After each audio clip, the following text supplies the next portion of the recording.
Donc moi c'est Damien et mon épouse Myriam. Nous avons 4 enfants et nous avons eu des petits problèmes avec Philomène, notre 3e enfant.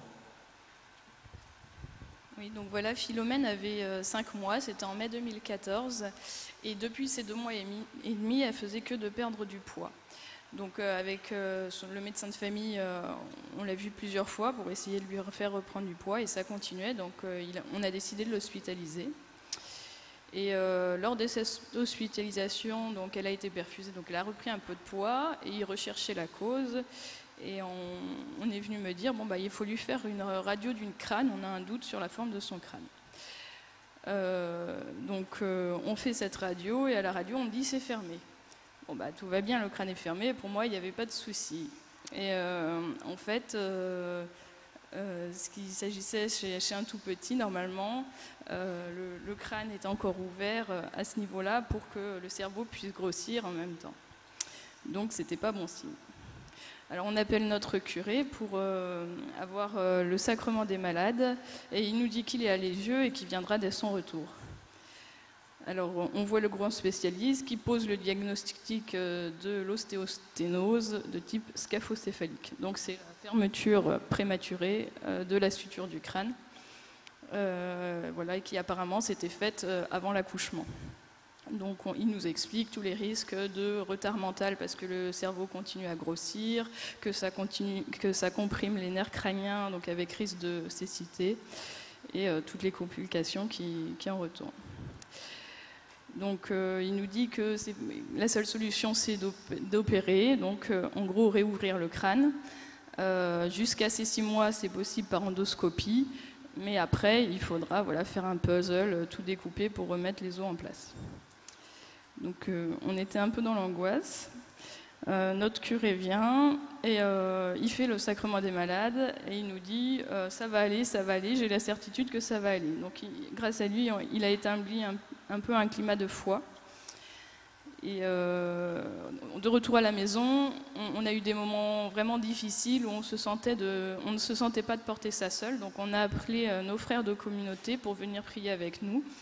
Et on s'est mis devant le Saint-Sacrement avec les paroles que Jésus recommande. Donc on a prié pour elle devant le Saint-Sacrement en imposant les mains et en demandant la guérison de Philomène. Et on a eu une parole du Cantique des Cantiques qui dit « Notre sœur est petite, elle n'a pas encore les seins formés. Que ferons-nous à notre sœur le jour où il sera question d'elle?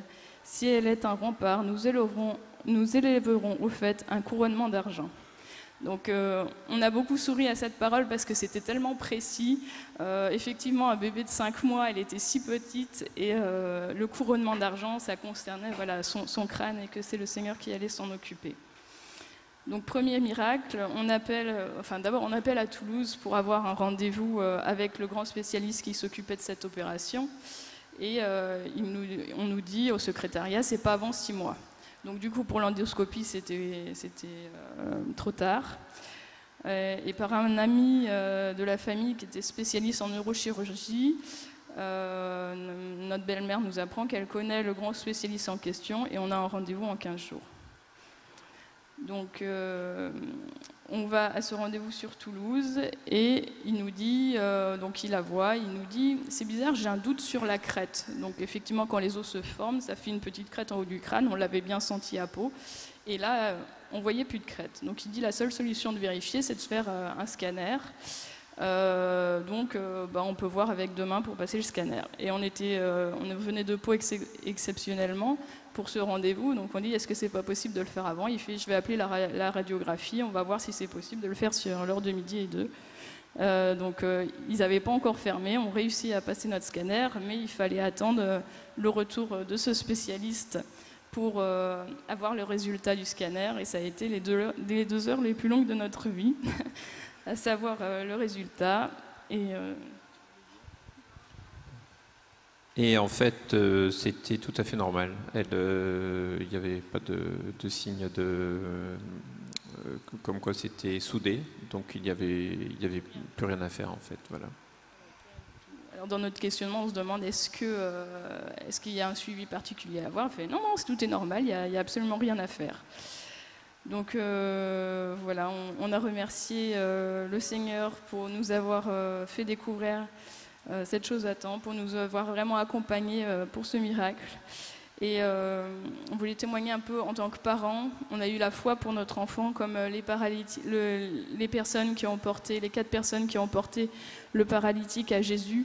Voilà, c'est la foi aussi de l'entourage, des amis, des grands-parents qui peut voilà, de présenter la personne devant Jésus pour accomplir le miracle.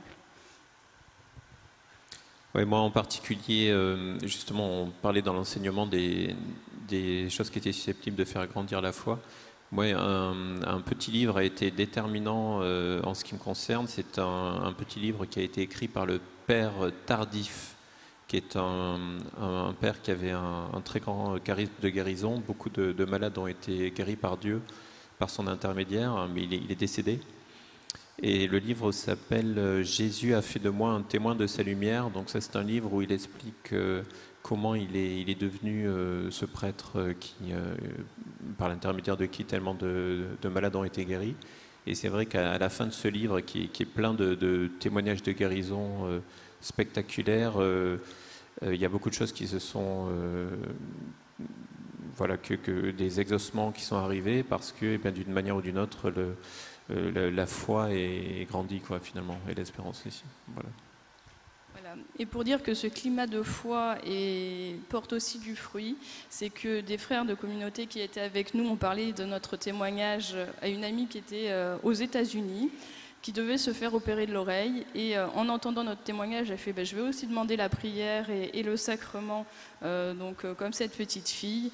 Et lors de son rendez-vous chez le spécialiste juste avant l'opération, il a dit tout est également normal, il n'y a pas besoin d'opérer. Au-delà des frontières, le Seigneur agit.